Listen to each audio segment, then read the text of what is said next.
Hello guys, Multitech institute में आपका स्वागत है। आज मैं आपको 1136 के प्रिंटर के फ्यूजर यूनिट के अंदर टोटली कितने पार्ट्स होते हैं, Teflon, pressure roller, heater, thermistor, paper out sensor, ये सारे पार्ट के बारे में आज मैं आपको इस वीडियो के अंदर कंप्लीटली बताऊंगा। सबसे पहले हमें प्रिंटर खोलने के लिए बैक साइड में दो नट लगे होते हैं, कवर में एक और ये दो, और फिर ट्रे में भी जो बैक प्लेट ट्रे होती है ना, इसके अंदर भी दो नट लगे हुए होते हैं।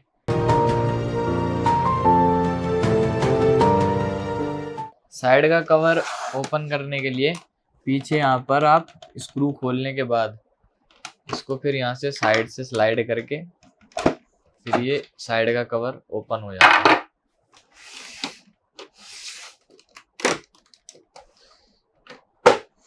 फिर इस कवर को खोलने के लिए आपको थोड़ा सा नीचे प्रेस करना पड़ता है, क्योंकि नीचे एक सेंटर लॉक होता है। फिर इसको हल्का सा स्लाइड करके ये फिर लॉक इसका ऐसे ही ओपन हो जाता है।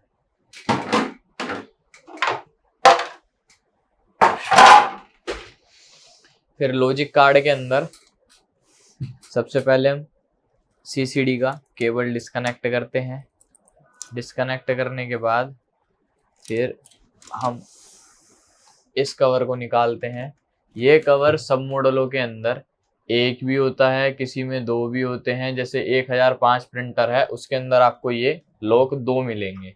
इसको ओपन करने के लिए आप हल्का सा इसके ऊपर प्रेस करो, ये बहुत ईजिली ओपन हो जाता है। फिर सीसीडी को फिर उसके बाद हम इसको टॉप डोर को इसको ओपन करने के साथ साथ ये फ्यूजर के यहाँ पर लीवर लगा रखे होते हैं, इसको हम यहाँ से डिस्कनेक्ट करते हैं। राइट साइड लेफ्ट साइड दोनों साइड होते हैं। और ये ड्रम का लीवर होता है जो हमारे ड्रम गियर से जुड़ा होता है। जब हम कार्टेज निकालते हैं लगाते हैं, उसके लिए अप डाउन करने के लिए लीवर लगा रखा होता है। फिर ये कवर ऐसे बाहर आ जाता है। जब भी हमें कार्टेज ओपन करनी होती है, प्रिंटर से निकालनी होती है, तो ये लीवर हमें अप साइड करना पड़ता है, ओपन ऊपर उठा के। फिर ये हमारी इजीली कार्टेज बाहर आ जाती है।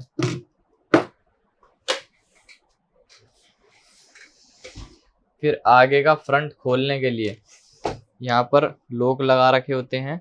ये हल्का सा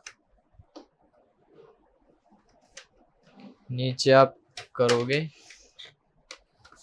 यहाँ से भी ओपन हो जाते हैं।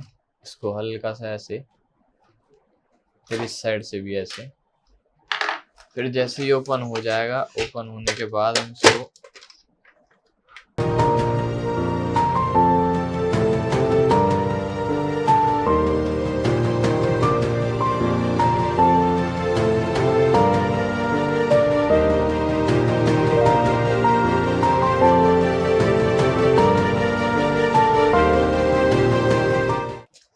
ये कंप्लीट होती है फ्यूजर यूनिट, जो प्रिंट कंप्लीट होने के बाद उसको अच्छे से हीट करती है। हीट करने के साथ साथ सेंसर के द्वारा पेपर को बाहर निकालती है। जो भी हमारा लेजर यूनिट से कार्टेज से कंप्लीट दोनों से मिलके प्रिंट बनता है, उसको अच्छे से हीट करने का काम फ्यूजर यूनिट करती है।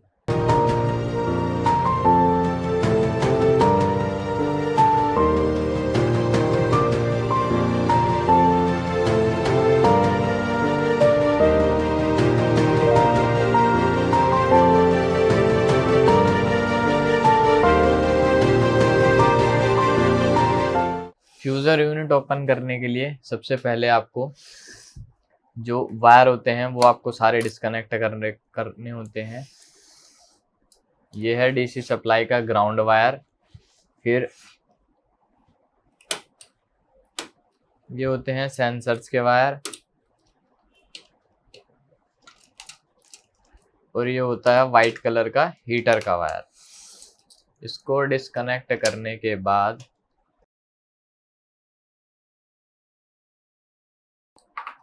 फ्यूजर ओपन करने के लिए फ्यूजर के अंदर तीन नट होते हैं। एक एक नट होता है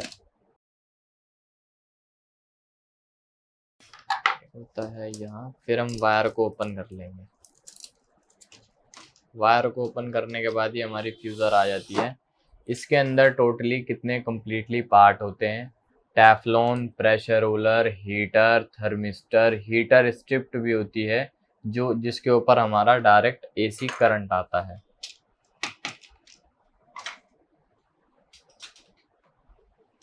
अब हम सबसे पहले फ्यूज़र को ओपन करने के लिए हमें ऊपर दो बटन वो लगा रखे होते हैं नट।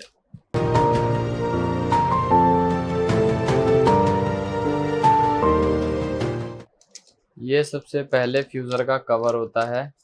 फ्यूज़र कवर के अंदर ही ये स्पिंच रोलर होते हैं। ये जो गोल छोटे छोटे से आप रोलर देख रहे हो इनको स्पिंच रोलर बोलते हैं। फिर उसके बाद हमको ओपन करनी होती हैं स्प्रिंग्स। स्प्रिंग के अंदर आपको बहुत आराम से स्प्रिंग निकालनी है। स्प्रिंग इसलिए लगा रखी होती है ताकि हीटर, टेफ्लॉन और प्रेशर रोलर एकदम प्रॉपरली टाइट रहें। अगर टेफ्लॉन और प्रेशर रोलर के अंदर गैप आ जाएगा तो आपका पेपर कंप्लीटली हीट नहीं हो पाएगा। ये होता है आपका थर्मिस्टर का वायर।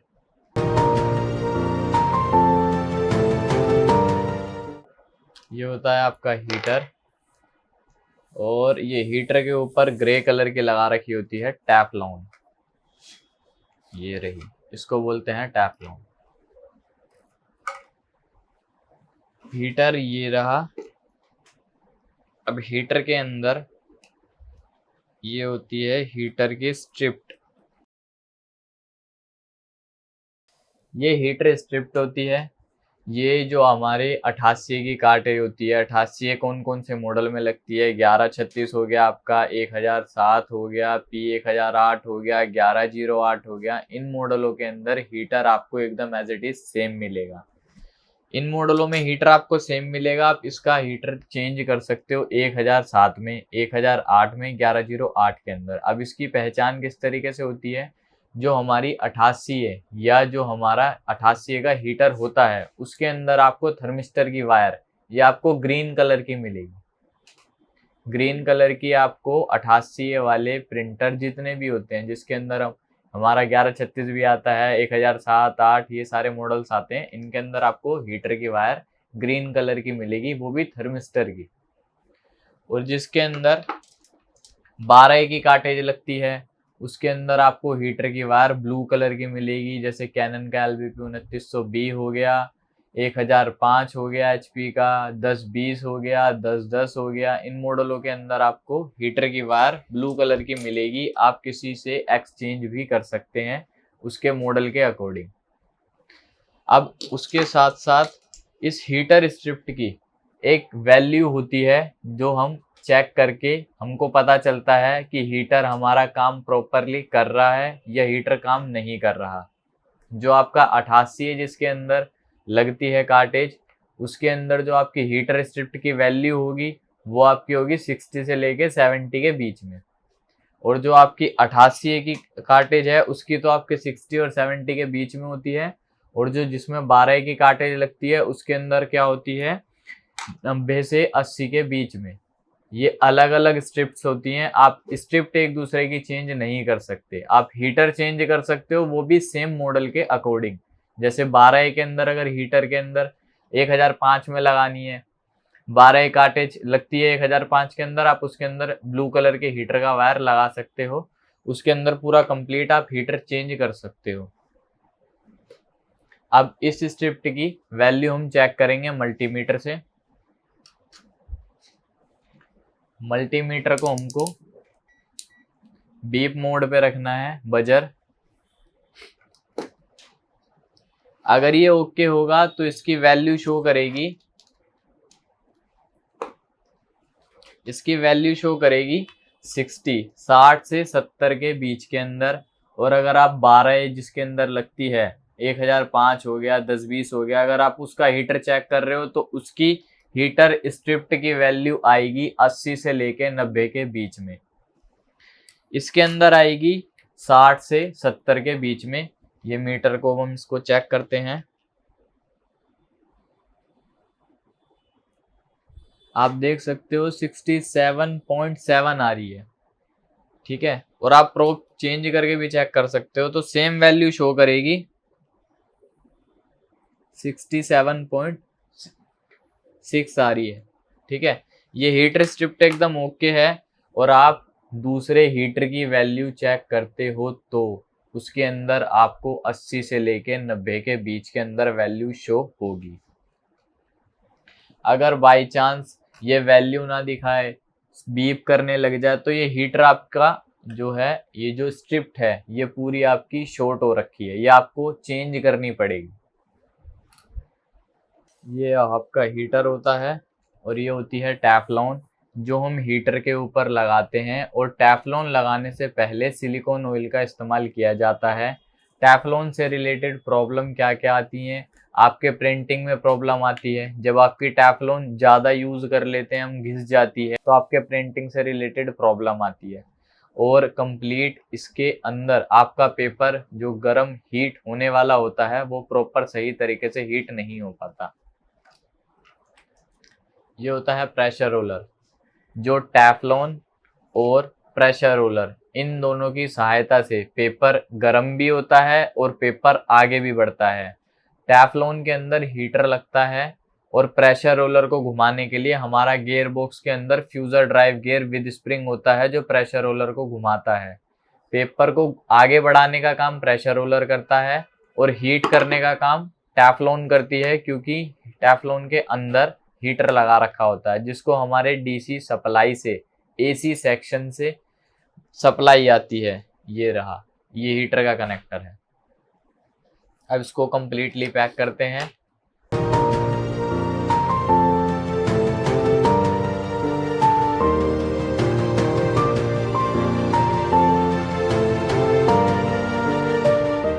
ये हीटर स्ट्रिप्ट लगाने के बाद जब भी आप टेफ्लॉन लगाओगे तो आपको सिलिकॉन ऑयल लगाना पड़ता है ताकि हीटर के ऊपर टेफ्लॉन फ्री मूवमेंट करे। अगर सिलिकॉन ऑयल सूख जाता है तो आपका फ्यूजर के अंदर पेपर जाके जाम हो जाएगा। सिलिकॉन ऑयल आपको लिमिट में ही लगाना होता है। अगर आप ओवर लिमिट लगा दोगे तो सिलिकॉन ऑयल साइड से टेफ्लॉन को भी खराब कर देगा और आपका पेपर के ऊपर भी सिलिकॉन ऑयल आ जाएगा। हीटर के ऊपर सिलिकॉन ऑयल लगाने के बाद फिर आपको टेफ्लॉन के अंदर रिंकल होता है। ये आप ब्लैक कलर का देख सकते हो, ये रिंकल दिख रहा है आपको, ये एक ही साइड होता है। ये जो रिंकल है ये आपको एक ही साइड देखने को मिलता है। ये कभी भी टेफ्लॉन लगाते टाइम हमें बहुत ज़्यादा ध्यान रखना पड़ता है। हमेशा रिंकल वाली साइड से आपको ये इनसाइड करना होता है। अगर आप इसको उल्टा लगा दोगे तो आपके पेपर के ऊपर वाइट लाइन आएगी वन साइड। इसको लगाने के बाद हम इसको रोटेट करवाते हैं। फिर एक साइड से इसका हम कंप्लीट लॉक लगा देते हैं। ये इसका लॉक होता है ताकि टेफ्लॉन बाहर ना आए। ये लॉक लगाने के बाद अब इन दोनों के बीच से पेपर एकदम अच्छे से हीट होके साथ साथ बाहर निकलता है और ये दोनों कंप्लीट ऐसे वर्क करते हैं। जो नीचे हीटर है वो आपके पेपर को अच्छे से गर्म करेगा और प्रेशर रोलर क्या करता है, पेपर को आगे बढ़ाने का काम करता है। प्रेशर रोलर होते हैं दो टाइप के, एक होता है आपका स्पंज का और एक होता है आपका रबर का। रबर वाला होता है डुप्लीकेट और स्पंज वाला होता है ओरिजिनल। उसके अकॉर्डिंग आप अपने प्रिंटर के अंदर ऐड करके उसको लगा सकते हैं। अब हम फ्यूज़र को कंप्लीट पैक करते हैं और फ्यूज़र के अंदर और भी कई पार्ट्स होते हैं छोटे छोटे। ये होते हैं बूश, ये प्रेशर रोलर के जस्ट नीचे की साइड लगते हैं यहाँ, ताकि प्रेशर रोलर आपका घिसे नहीं। और बूश दो होते हैं, राइट साइड और लेफ्ट साइड के दोनों। इसको आपको यहाँ लगाने होते हैं। अगर आपके बूश प्रिंटर के फ्यूज़र में घिस जाएंगे तो आपका हीटर और प्रेशर रोलर के बीच में गैप आना स्टार्ट हो जाएगा, जिस कारण आपका पेपर अच्छे से हीट नहीं हो पाएगा।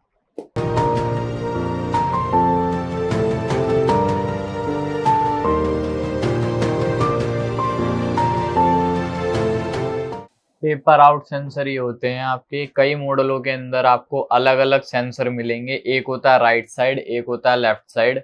राइट साइड और लेफ्ट साइड दोनों अलग आपको 10, 20, 1000, 5 इन मॉडलों के अंदर आपको अलग अलग सेंसर मिल जाएंगे। राइट साइड में भी आपको अलग मिलेगा और लेफ्ट साइड में भी अलग मिलेगा। इसके अंदर राइट साइड और लेफ्ट साइड वाला दोनों एक ही ऐड कर दिया गया है। उसके अंदर आपके दो सेंसर लगा दिए गए हैं। पीसीबी आपका एक ही बोर्ड है बट सेंसर दो हैं, एक ये रहा और एक ये रहा। ये पेपर होते हैं आउट सेंसर, जो पेपर को कंप्लीट आउट करने का सिग्नल डीसी सप्लाई तक पहुंचाते हैं। अब इसको लगाने के बाद हम फ्यूजर के स्प्रिंग लगा लेंगे। ये लीवर जो टॉप डोर होता है प्रिंटर के, जब डोर हम उठाते हैं तो ये लीवर उसके अंदर ऐड होते हैं।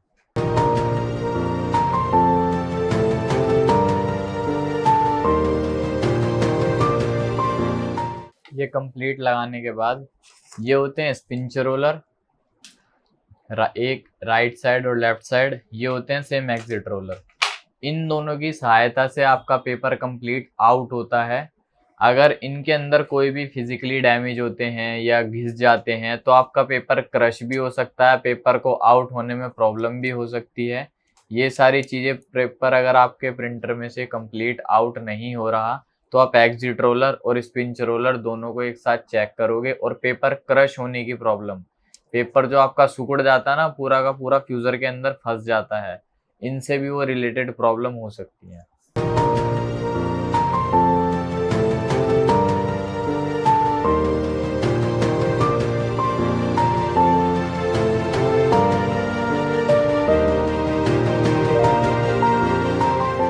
अब फ्यूजर आपकी कंप्लीट पैक हो चुकी है। अब आपको नेक्स्ट वीडियो के अंदर मैं बैक असेंबली के बारे में बताऊंगा। बैक असेंबली के अंदर कितने पार्ट्स होते हैं, उनका क्या क्या काम होता है।